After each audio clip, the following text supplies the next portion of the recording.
मी संभाजी केसरकर वडणग्याचा नागरिक. वर्षानुवर्षे कार्यक्रम शिवयात्रेचा होते, या स्टेजवरच होते. पण ज्यांनी तुम्हाला जी तक्रार दिली ते जाणकार नागरिक असतील, पण त्या ग्रामपंचायतीने समजून का अर्ज दिला नाही की बाबा महाराजांचा इथं पुतळा आहे आणि तुम्ही इथं कार्यक्रम करू नका. कार्यक्रम सगळं झालं नंतरच काय हे तक्रार, आणि ते पूर्ण पुतळा झाकलेला असतो. वर्षानुवर्षे कार्यक्रम चाललाय आणि आताच का तक्रार आली.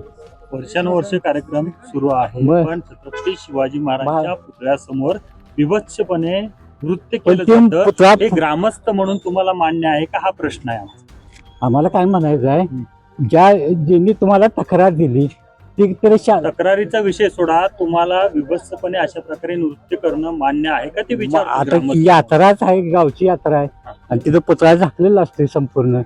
महाराजांचा आम्ही पण आदर करतोय. माझं नाव ऋषिकेश ठाणेकर, ग्रामपंचायत सदस्य.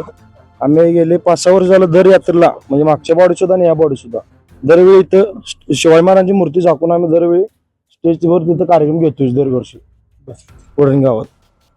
आणि गावाचं मेन लोकेशन असल्यामुळे इथं आम्ही कार्यक्रम घेतोय. आणि काल आमचा 11:15 दरम्यान कार्यक्रम आम्ही सगळे बंद केले. आणि हे जे आता जे व्हिडिओ व्हायरल झाले कशा पद्धतीने केले ते सामटे युगात ते व्हायरल झाले की शिवजयंती निमित्त ठेवले असं ते झाले. ते शिवजयंती निमित्त नाही, महाशिवरात्री निमित्त आम्ही कार्यक्रम घेतलेला आहे आणि गेले 4 दिवस झाले एकसारखं कार्यक्रम आमचं चालू आहे.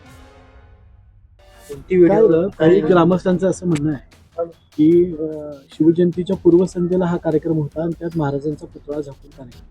नाही तसं नाही. महाशिवरात्री निमित्तच हा कार्यक्रम घेतलेला आहे. दरवर्षी घेतोय आम्ही. गेले 6 वर्ष झाले कार्यक्रम चालूच आहे. कुणाचा आक्षेप नाही आक्षेप म्हणून लोकांच्या गावात कोणाचाही काय विरोध नाही. ग्रामस्थांना तुम्ही घेऊन बाईट विचारा, काय प्रॉब्लेम नाही. पाठिंबा असं काय नाही. दरवर्षी आमचं कायमचं स्टेजच आहे, ग्रामपंचायतीचं स्टेज आहे. गेले 5-6 वर्ष झाले, मागच्या बॉडीत पण या बॉडीत पण आम्ही कार्यक्रम इथेच घेतोय सगळे. असं दुसरीकडे घेणार कुठे ना, असं आहे.